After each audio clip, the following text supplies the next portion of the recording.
సుదీర్ఘకాలం కాంగ్రెస్ పార్టీ కోసం పనిచేసిన గజ్జెల కాంతం ఈసారి టికెట్ కోసం ఆశిస్తున్నారు.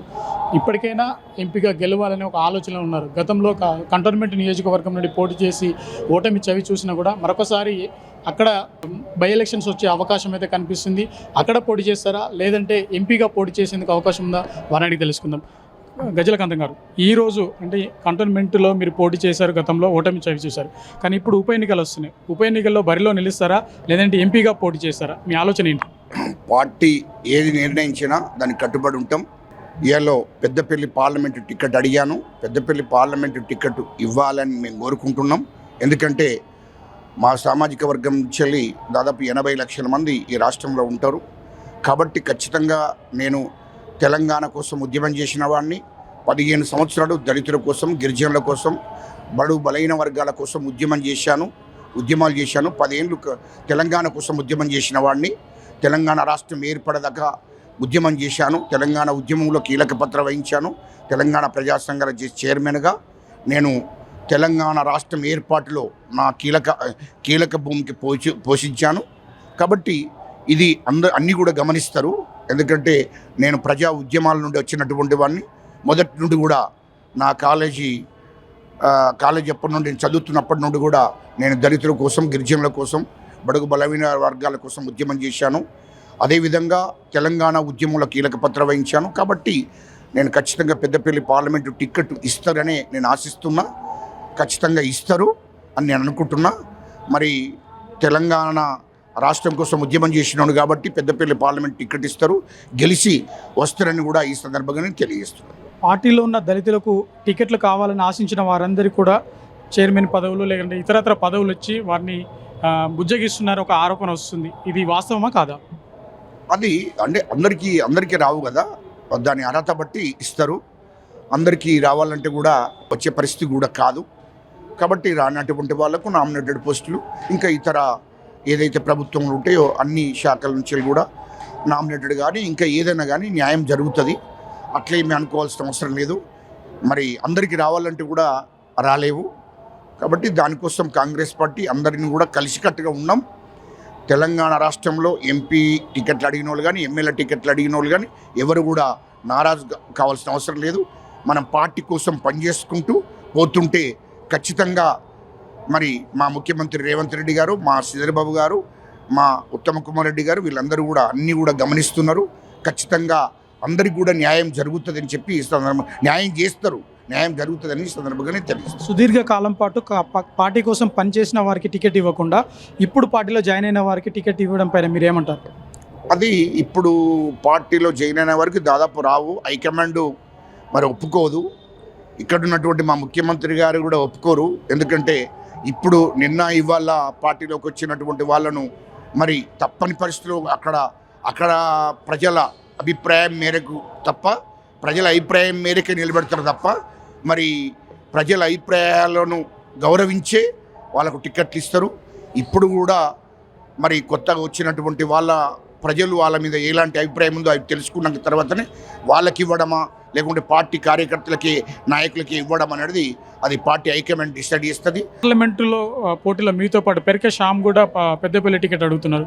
మీరేమంటారు? ఒకవేళ మీకు టికెట్ వచ్చినా రాకున్నా ఇద్దరు కలుపుకొని పనిచేస్తారా లేదంటే ఇండివిజువల్గా ఉంటుందా? నేను ఇంతకు ముందే చెప్పాను, హైకమాండ్ ఏ నిర్ణయం తీసుకున్నా దానికి కట్టుబడి ఉంటాము. ఇక్కడ మా ముఖ్యమంత్రి గారు రేవంత్ రెడ్డి గారు, మా శ్రీధర్బాబు గారు, మా ఉత్తమ్ కుమార్ రెడ్డి గారు, మా డిప్యూటీ సీఎం భట్టి విక్రమార్క గారు వీళ్ళు ఏ నిర్ణయం తీసుకున్నా దానికి కట్టుబడి పనిచేస్తాము.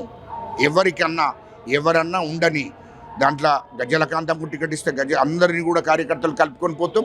ఇంకా ఎవరైనా అన్ని పార్లమెంట్లో కూడా party high command decide. Congress party అంటేనే రెడ్ల పార్టీ అని చెప్పేసి ఒక ముద్ర ఉంది, దానిపైన మీ అభిప్రాయం? అట్లాంటిది ఏముండదు. ఇది ప్రజాస్వామ్యం ఉన్నటువంటి పార్టీ ఏదన్నా ఉన్నది అంటే అది కాంగ్రెస్ పార్టీ. అట్లా రెడ్లు అంటే బీసీలు ఉన్నారు, ఎస్సీలు ఉన్నారు, ఎస్టీలు ఉన్నారు, మైనార్టీలు ఉన్నారు, అన్ని వర్గాల ప్రజలు ఉన్నారు. అన్ని వర్గాల ప్రజల కార్యకర్తలకు నాయకులకు న్యాయం జరుగుతుంది ఖచ్చితంగా. ఎందుకంటే ఇది మీరు అన్నట్టు ఒక రెడ్లకు సంబంధించిన పార్టీ కాదు, లేకుంటే బీసీలు, ఎస్సీలు, ఎస్టీలు 180% ఉన్నారు. వాళ్ళకు కూడా న్యాయం జరుగుతుంది. రెడ్డిల పార్టీ అది తప్పు, అది ఎవరు తప్పుడు ప్రచారం చేస్తున్నారు, అది కాదు. అలాంటి ఆలోచన పార్టీకి లేదు. పార్టీ అనేది ఇది కాంగ్రెస్ పార్టీ అంటే ప్రజల పార్టీ, ప్రజాస్వామ్య పద్ధతిలో నడిపించే పార్టీ. ప్రజాస్వామ్యం ఉన్న పార్టీ ఏదైనా ఉందంటే కాంగ్రెస్ పార్టీ ఒకటి. బీసీ నినాదము, ఎస్సీ నినాదం అని చెప్పి, బహుజనవాదం అని చెప్పి పెద్ద ఎత్తున ప్రజల్లోకి వెళ్ళిన ఆర్ఎస్ ప్రవీణ్ రాజకీయ పరిస్థితి ఏమంటారు? ఈరోజు ఆయన బీఆర్ఎస్లో జాయిన్ చేయడం, తర్వాత తనకు ఒక పదవి ఇవ్వడం పట్ల మీ అభిప్రాయం? ఆయన సొంత రాజకీయ లబ్ధి పొందడం కోసం బీఆర్ఎస్కి వేయండు. ఆయనకు దళితులు కానీ, గిరిజనులు కానీ, బడుగు బలమైన వర్గాలు ఎవరు కూడా మద్దతు చేయరు. ఎందుకంటే ఆయన దళితుల, గిరిజనుల, బడుగు బలమైన వర్గాల ఆత్మగౌరవాన్ని కేసీఆర్ దగ్గర తాకట్టు పెట్టి పార్టీలు చేరిండు. కాబట్టి ఇక్కడ ఉన్నటువంటి దళితులు కానీ, గిరిజనులు కానీ ముఖ్యంగా ఆయనకు మద్దతు చేసే ప్రసక్తే లేదు. ఆయన నాయకుడు అని వీళ్ళు ఒప్పుకునే ప్రసక్తే లేదు. ఎందుకంటే ఆయన స్వార్థ ప్రయోజనాల కోసం పోయిండు. ఆయన ఈ తెలంగాణ ప్రజలను మభ్యపెట్టి మోసం చేయడానికి కోసం పోయిండు. కానీ తెలంగాణ ప్రజలు తెలివి కల్లోళ్ళు, దళితులు అందులో ముఖ్యంగా గిరిజనులు అందరూ తెలివి కల్లోళ్ళు. ప్రవీణ్ కుమార్ గారికి ఏనాడు కూడా ఆయనకు మద్దతు చేసే ప్రసక్తి లేదు. ఎప్పుడైతే ఆయన బీఆర్ఎస్ కేసీఆర్ గారి దగ్గరికి వేయిండో అప్పుడే ఆయనను తెలంగాణ ప్రజల లెక్కల నుంచి తీసి పక్కకు పెట్టారు. దళితులు, గిరిజనులు కూడా ఆయనను ఈ లెక్కల నుండి తీసి పక్కకు పెట్టారు. తెలంగాణ రాష్ట్రంలో వచ్చిన తర్వాత కాంగ్రెస్ పార్టీ హయాంలో కరెంటు కోతలు, తర్వాత పవర్ కట్స్ కాకుండా అంటే సాగునీటికి సంబంధించి ఇబ్బంది ఉంది అని చెప్పేసి ప్రతిపక్షాలు ఆరోపిస్తున్నాయి. ఎవడు ప్రతిపక్ష పార్టీ వాళ్ళకు మతిస్థిమితం లేక మాట్లాడుతున్నారు. ఎందుకంటే 24 గంటల కరెంటు అనేది ఇప్పుడు ఖచ్చితంగా గ్రామాల్లో ఉంది, ఇండ్లల్లో ఉంది. అన్నీ కూడా కరెంట్లు ఉన్నది. రైతులు కూడా సంతోషంగా ఉన్నారు. ఎందుకంటే బీఆర్ఎస్ మాజీ ముఖ్యమంత్రి కేటీఆర్, హరీష్ రావు వీళ్ళు తప్ప ఎవరు కూడా మాట్లాడరు. కరెంటు అనేది 24 గంటలు ఉంది. కేసీఆర్ అప్పుడు మభ్యపెట్టి మోసం చేశాడు తెలంగాణ ప్రజలను, రైతులను మోసం చేశాడు. ముఖ్యంగా కరెంటు ఇవ్వడానికి అందులో ఉద్యోగస్తులందరినీ కూడా బెదిరించి మీ ఉద్యోగాలను తొలగిస్తానని చెప్పి బెదిరించడం మూలంగా 24 గంటలు ఇస్తున్నానని చెప్పి ఆ కరెంటు శాఖకు సంబంధించినటువంటి అధికారులు చెప్పడం జరిగింది. అధికారులు చెప్పారు 10 గంటలు కూడా పట్టుబని 10 గంటలు ఇచ్చే పరిస్థితి లేదు తెలంగాణలో రైతులకు అని. మరి ఎవరైతే కరెంటు అధికారులు ఎవరైతే ఉన్నారో మరి వాళ్ళే చెప్పారు. ఈరోజు సంతోషంగా 24 గంటలు కరెంటు ఉన్నది. మేము 200 యూనిట్ల కరెంటును ఉచితంగా ఇస్తున్నాం అన్ని వర్గాల ప్రజలకు. మరి ప్రజలు సంతోషంగా ఉన్నారు. ఇది తప్పుడు ప్రచారం మాత్రమే. ఈ బీఆర్ఎస్, బీజేపీ వాళ్ళు తప్పుడు ప్రచారం చేస్తున్నారు. అది ప్రజలు నమ్మే పరిస్థితుల్లో కూడా లేవు.